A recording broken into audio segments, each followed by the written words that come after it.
Welcome back to మన చౌరస్తా news channel.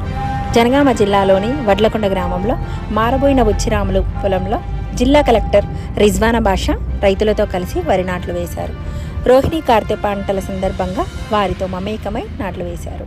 అనంతరం ఆయన రైతులకు పలు సూచనలు చేశారు. సేంద్రియ ఎరువులను ఉపయోగించుకోవాలన్నారు. సేంద్రియ ఎరువులతో మంచి దిగుబడులు వస్తున్నాయని తెలిపారు.